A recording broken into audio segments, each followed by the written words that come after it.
नमस्ते दोस्तों, स्वागत है आपका उपागम एकेडमी पे। चलिए दोस्तों, आज हम बात करते हैं अस्पर्श बलों के बारे में। तो दोस्तों, पिछले क्लास में हमने अस्पर्श बलों में एक ग्रेविटेशनल फोर्स यानी गुरुत्व बल आपको बता दिया था। दूसरा बताया था दोस्तों नाभिकीय बल यानी न्यूक्लियर फोर्स, जो एक दूसरे पे लगते तो हैं लेकिन एक दूसरे पे टच नहीं करते हैं, अनटचेबल फोर्स होते हैं। तो दोस्तों, हमने कहा था कि आपको चलिए केमिस्ट्री की दुनिया में ले जाके न्यूक्लियर फोर्स समझाएंगे। तो दोस्तों, मान लीजिए कि कोई एटम है और उस एटम के ऑर्बिट के चारों ओर इलेक्ट्रॉन चक्कर लगाता है और केंद्र में नाभिक में प्रोटॉन और न्यूट्रॉन बंधे रहते हैं, होल्ड रहते हैं, उसको न्यूक्लियाई बोलते हैं। अब होता क्या है दोस्तों कि इलेक्ट्रॉन के चक्कर लगाने के कारण यह एक रे उत्सर्जित करता है जिसको बीटा रे बोलते हैं, और इस प्रोसेस को रेडियो एक्टिव प्रोसेस बोलते हैं। नाभिकीय रेडियो सक्रियता या नाभिकीय अभिक्रिया बोलो, न्यूक्लियर रिएक्शन या रेडियो एक्टिव प्रोसेस बोलते हैं। तो दोस्तों, होता क्या है कि इलेक्ट्रॉन अगर ये नाभिक पे जो फोर्स लगाता है, उस फोर्स लगाने के दौरान एक बीटा रे उत्सर्जित करता है। यही बीटा रे नाभिकीय अभिक्रिया में अपना अहम रोल निभाता है। दोस्तों, ये केमिस्ट्री की बातें हैं, केमिस्ट्री में फिर चर्चा करेंगे। फिलहाल इतना जान लीजिए कि ये इलेक्ट्रॉन्स बीटा रे उत्सर्जित करता है। कब? जब ये ऑर्बिट पे चक्कर लगाता है और नाभिक की ओर अपना फोर्स एग्जस्ट करता है, ये एक बल लगाता है। वह बल होता है दोस्तों न्यूक्लियर फोर्स। इसको दोस्तों हम बोलते हैं वीक न्यूक्लियर फोर्स, कमजोर न्यूक्लियर फोर्स। वीक क्यों बोलते हैं दोस्तों? क्योंकि ये उतना ज़्यादा मजबूत नहीं होता है जितना कि प्रोनाभिक इस पर बल लगाता है। तो हम दोस्तों इसके बाद पढ़ेंगे स्ट्रॉन्ग न्यूक्लियर फोर्स। पहले एक मेन फैक्ट कि वीक न्यूक्लियर फोर्स भी, ये फोर्स जो है weak nuclear force gravitational force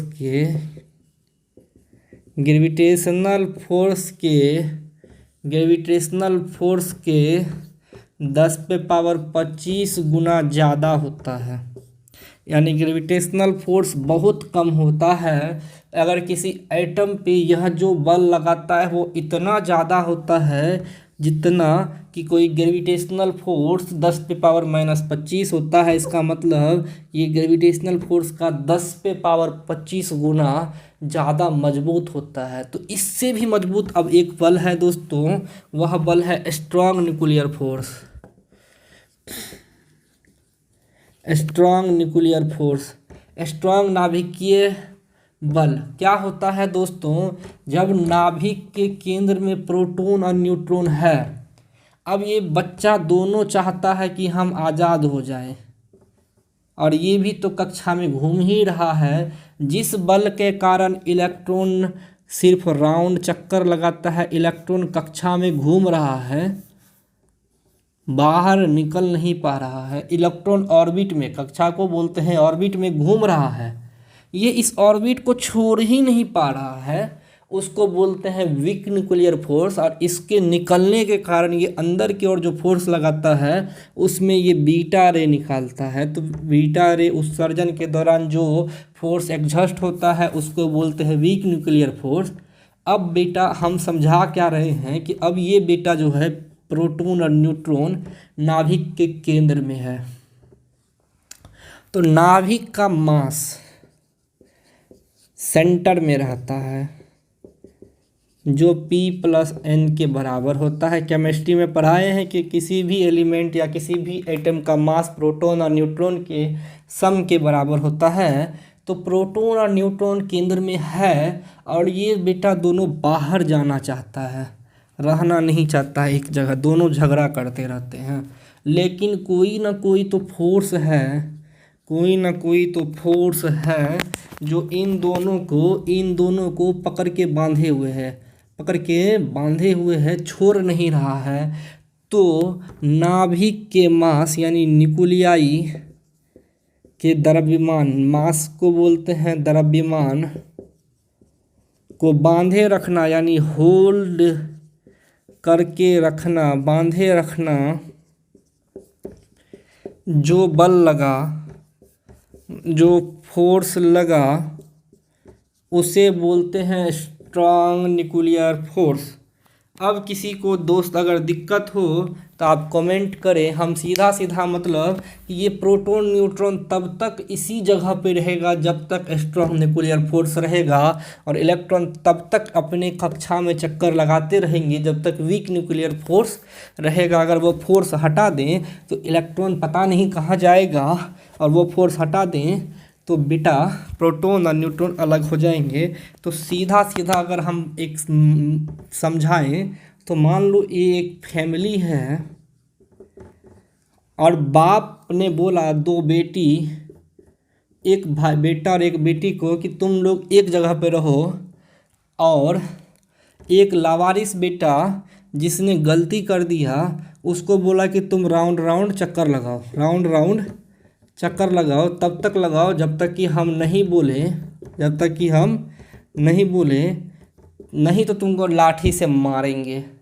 तो ये बेटा लाठी का डर यानी कि फोर्स के डर से घूमने लगा, और तब तक घूमता है जब तक कि ये फोर्स उस पर अप्लाइड होता है। इसी को वीक न्यूक्लियर फोर्स बोलते हैं। और ये बेटा दोनों एक कमरा में तब तक रहता है जब तक कि उस पर स्ट्रॉन्ग न्यूक्लियर फोर्स अप्लाइड होता है। इसके बाप ने बोला तुम यहीं रहो, ये दोनों वहीं रहेगा, तब तक नहीं निकलेगा जब तक कि ये ख़त्म नहीं हो जाए, जब तक कि ये ख़त्म नहीं हो जाए। ये केमिस्ट्री की भाषा है और फिजिक्स में अप्लाइड होता है। अगला दोस्तों 1 2 पहला पढ़ा है ग्रेविटेशनल, दूसरा न्यूक्लियर्स, तीसरा है दोस्तों इलेक्ट्रोमैग्नेटिक फोर्स, विद्युत चुंबकीय बल। क्या होता है विद्युत चुंबकीय बल? तो चलिए दोस्तों अब हम पढ़ते हैं इलेक्ट्रोमैग्नेटिक फोर्स, ईएमएफ। ईएमएफ दोस्तों ये कोई वायर है, ये कोई वायर है, इससे होके दोस्तों आई करंट मैंने गुजार दिया, आई करंट गुजार दिया। तो किसी वायर में आई करंट कब गुजरता है थोड़ा उसका वर्णन कर लें। अगर किसी कंडक्टर यानी कि चालक में, किसी कंडक्टर यानी चालक में इलेक्ट्रॉन फ्री मुक्त अवस्था में, इलेक्ट्रॉन मुक्त अवस्था में यानी इलेक्ट्रॉन फ्री होके मूव करता है यानी चलता है, तो वो चार्ज डेवलप करता है। क्या डेवलप करता है? Charge, plus charge minus charge, plus charge minus charge. यही चार्ज जितने समय तक उसने लगाए, उसने डेवलप किया, उसी को करंट बोलते हैं, उसी को करंट बोलते हैं। और Q बराबर कितना? Number of electrons. N बराबर नंबर, अगर 10 इलेक्ट्रॉन्स तो मतलब 10 चार्ज, और 10 चार्ज तो कितने समय तक भागा दे दो उतना करंट। और जब ये करंट गया तो दोस्तों इसके अंदर एक इलेक्ट्रिक फील्ड बना, इलेक्ट्रिक फील्ड बना, और दोस्तों ये मैग्नेट की तरह बिहेव करने लगा। मैग्नेट की तरह बिहेव क्या करने लगा? ये मैग्नेट की तरह बिहेव क्या करने लगा कि आसपास जितने भी डस्ट पार्टिकल थे, आसपास जितने भी डस्ट पार्टिकल थे, ये सबको अपने फील्ड में खींचने लगा, सभी डस्ट पार्टिकल को अपने खींचने लगा, या कोई भी हो, या कोई आदमी अगर किसी तार के पास ऊपर हाथ रख देना, कोई 11,000 वोल्ट के ऊपर, वो तार खींच लेगा अपनी ओर। क्यों? क्योंकि उसका एक अपना फील्ड होता है। उसी फील्ड को इलेक्ट्रोमैग्नेटिक फील्ड बोलते हैं। और इस तार के द्वारा किसी ऑब्जेक्ट पे लगाया गया बल इलेक्ट्रोमैग्नेटिक फोर्स कहलाता है। इलेक्ट्रोमैग्नेटिक फोर्स कहलाता है। समझने में अगर दिक्कत हो रहा है तो दोस्तों सिंपल सा बात है कि अगर तार में करंट गुजार दो तो ये करंट क्या करता है, मोशन में रहता है। किसी रेलगाड़ी को देखे हो दोस्तों, हाई स्पीड रेलगाड़ी को चलते हुए देखे हो, ये आसपास की चीज़ों को, पन्नी हो, आदमी हो, किसी को भी अपने अंदर खींच लेता है। क्यों? क्योंकि ये जब वेलोसिटी बहुत ज़्यादा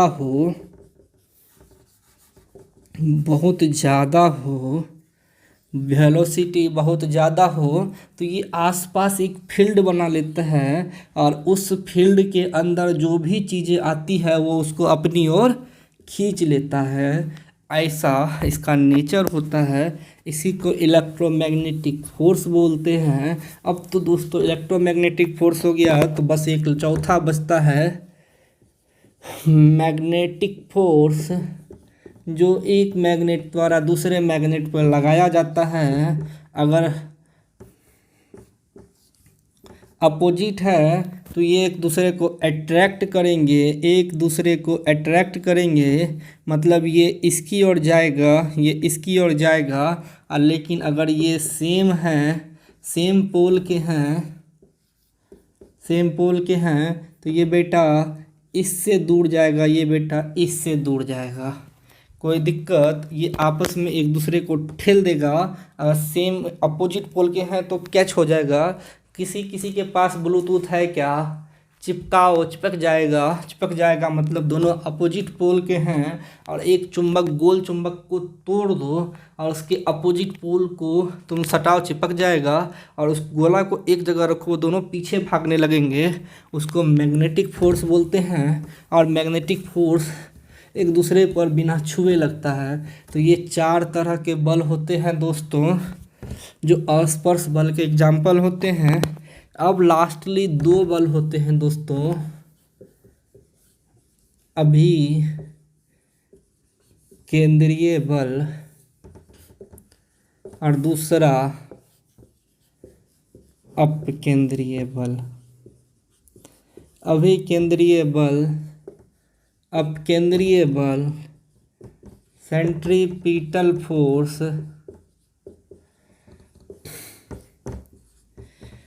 सेंट्रीफ्यूगल फोर्स। क्या होता है दोस्तों सेंट्रीपिटल फोर्स और सेंट्रीफ्यूगल फोर्स? तो दोस्तों वैसा बल, अगर ये अंग्रेजी वालों को लग रहा है जैसे मैंने पीछे आके देख रहे हैं तो इस जगह पे फोकस पड़ रहा है और यहाँ पर दिख नहीं रहा है, तो इसको हम दोस्तों मिटा के अगर आप बोलो तो हम यहाँ लिख दें सेंट्रीपिटल फोर्स। यहाँ पे शायद कुछ फोकस लाइट पड़ रहा है, इसके कारण दोस्तों कि हो सकता है देखने में दिक्कत हो। तो सेंट्रीपिटल फोर्स और तो चलिए दोस्तों, अगर कोई वस्तु या कोई ऑब्जेक्ट किसी वृत्ताकार पथ पे मूव कर रहा हो तो ये अपना मोशन, हिंदी में बोले तो गति, बनाए रखने के लिए, यानी अपना गति को ये बनाए रखने के लिए जो केंद्र की ओर, ये ऑब्जेक्ट केंद्र की ओर फोर्स लगाता है, उसे बोलते हैं अभिकेंद्रीय बल। जैसे कि दोस्तों अगर ये घड़ी है और ये कांटा है और ये किसी मार्ग पे चल रहे हैं, तो ये कांटा सेंटर की ओर दोस्तों एक फोर्स लगाता है, सेंटर की ओर एक फोर्स लगाता है, उसे बोलते हैं सेंट्रीपिटल फोर्स। लाइट फिर चले गया, बहुत इशू है यार लाइट का। उसे बोलते हैं दोस्तों सेंट्रीपिटल फोर्स। अब देखो दोस्तों कि जैसे कि ये आदमी अगर इधर से जा रहा हो, समतल मार्ग पे चल रहा हो, अचानक से किसी एंगल से ये वृत्तीय मार्ग पे आ गया, तो ये अपना मोशन, अगर ये मोशन यानी ये केंद्र की ओर यानी सेंटर की ओर अगर ये कोई बल यानी अभिकेंद्रीय बल नहीं लगाएगा तो ये धड़ाम से जाके इससे टकराएगा, नाक कान मुंह भसका लेगा, और धड़ाम से टकराएगा, मुंह भी भसक जाएगा, नाक भी चल जाएगा। लेकिन अगर ये सेंटर की ओर फोर्स लगाता है तो आराम से घूम जाएगा। ऐसा क्यों होता है दोस्तों? तो सेंट्रीपिटल फोर्स के अप्लाइड होने के कारण होता है दोस्तों। हमको एक बार देखने दो, पिक्चर सही दिख रहा है क्या? क्योंकि लाइट चली गई है। हमको लगता है दिख रहा है। तो चलिए दोस्तों और एक एग्जाम्पल इसका हम लेते हैं। तो इसका एक और एग्जाम्पल है दोस्तों कि अगर किसी सूरज के चारों ओर अगर पृथ्वी या कोई और ग्रह चक्कर लगा रहा है मान लो, तो ये इसी कक्षा पे रहे, इसी कक्षा पे निहित रहे, इस कक्षा के बाहर नहीं जाए, इन दोनों को एक निश्चित दूरी पर बांधे रखना या होल्ड रखने को बोलते हैं ग्रेविटेशनल फोर्स। और इस पथ पे मूव करने के लिए सेंटर की ओर जो फोर्स लग रहा है ताकि ये इस पर आराम से मूव कर सके, उसको बोलते हैं सेंट्रीपिटल फोर्स। कक्षा में बने रहने के लिए लगने वाला फोर्स ग्रेविटेशनल फोर्स, और कक्षा में मूव करने के लिए केंद्र की ओर लगने वाला फोर्स सेंट्रीपिटल फोर्स कहलाता है। तो दोस्तों तो इसका सीधा सा मतलब है, जब अपकेंद्रीय यानी सेंट्रीफ्यूगल फोर्स पढ़ेंगे तो ये क्या करेगा दोस्तों? ये अपने गति को बनाने के लिए केंद्र से दूर बल लगाएगा। जैसे कि वॉशिंग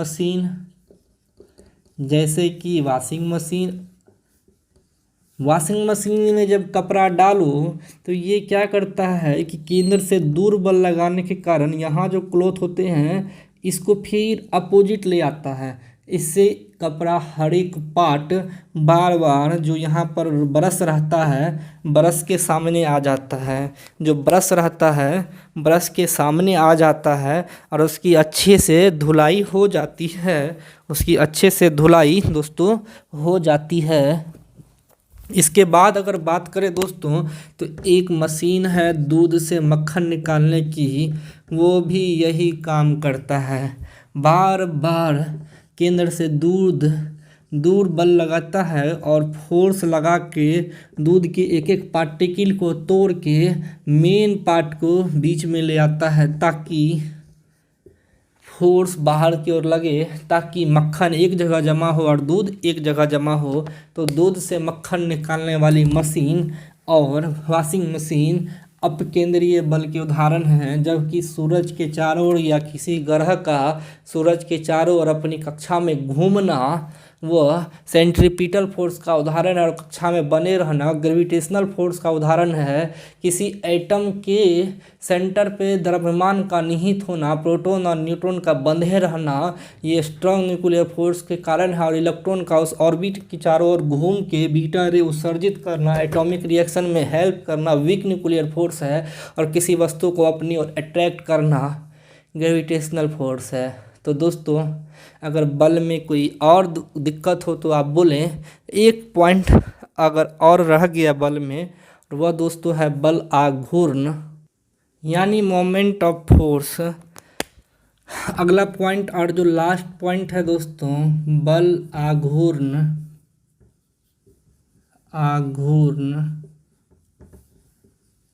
मोमेंट ऑफ फोर्स क्या होता है दोस्तों? इसका डेफिनेशन होता है फोर्स इनटू परपेंडिकुलर डिस्टेंस। यानी दोस्तों यदि किसी वस्तु पे जो बल लग रहा है, जो फोर्स लग रहा है, यानी अगर कोई वस्तु है और वो रोटेट करना पड़े, उसको किसी वस्तु को रोटेट करना पड़े यानी घुमाना पड़े। एग्जाम्पल, अगर ये दरवाज़ा है और ये दरवाज़ा का हैंडल है, अगर ये डोर है और ये डोर का हैंडल है, किसी ने हैंडल वाले डोर देखे हैं जो घुमाते हैं कब्जा, ये इस तरह से नीचे और इस तरह से ऊपर perpendicular 90 degree 90 degree 90 degree 90 degree घुमाना पड़े और उस पर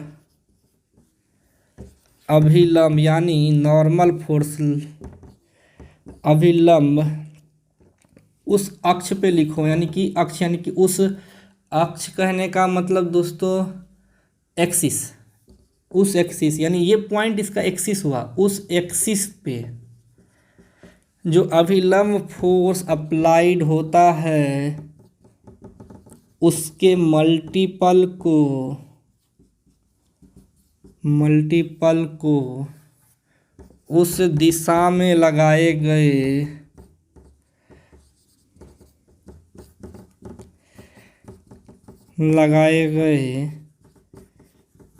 परिमाण के बराबर होता है। अर्थात कहने का मतलब फोर्स इंटू परपेंडिकुलर डिस्टेंस होता है। सीधा सा मतलब है दोस्तों कि इतना भाषा में समझा देते हैं कि अगर किसी वस्तु को किसी एक्सिस पर घुमाया जाए यानी रोटेट किया जाए दोस्तों, तो रोटेट करने में जो बल लगा और उसको अभिलंब दिशा में यानी उसके एक्सिस से 90 डिग्री यानी परपेंडिकुलर डिस्टेंस या डिस्टेंस बोल दो या परपेंडिकुलर ही बोलो, ठीक है, परपेंडिकुलर डिस्टेंस, ये दोस्तों परपेंडिकुलर यानी 90 डिग्री का सिंबल होता है। परपेंडिकुलर घुमाया जाए दोस्तों तो उस एक्सिस पर बल का परिमाण यानी कि वैल्यू ऑफ फोर्स से उस परिमाण यानी उस डिस्टेंस को, ये जितना पे रोटेट किया उस डिस्टेंस को गुना कर दिया जाए तो हमको दोस्तों क्या मिलेगा, मोमेंट ऑफ फोर्स यानी बल आघूर्ण का फॉर्मूला मिलेगा। इसका न्यूटन मीटर यूनिट होता है।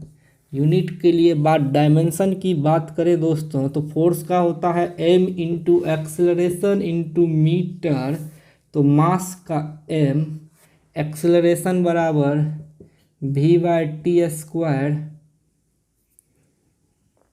v/t ना m/s², तो m² s², तो इसका हो जाएगा ml² t पे पावर -2। इसका डायमेंशन हो जाएगा दोस्तों, तो न्यूटन मीटर, न्यूटन का होता है दोस्तों मास के लिए m, मीटर के लिए l², metre t l t-2 और इसके लिए मीटर के लिए l, गुना कर दो दोस्तों ml² t-2, ये डायमेंशन होता है। हमने बोला है आपको कि एक एक चीज़ का आपको हम यूनिट और डायमेंशन लेके चलेंगे, तो बल आघूर्ण का ये यूनिट है, ये डायमेंशन है। कोई दिक्कत कोई परेशानी हो तो दोस्तों बोलिएगा। फोर्स का क्लास दोस्तों यहीं ख़त्म करते हैं। धन्यवाद।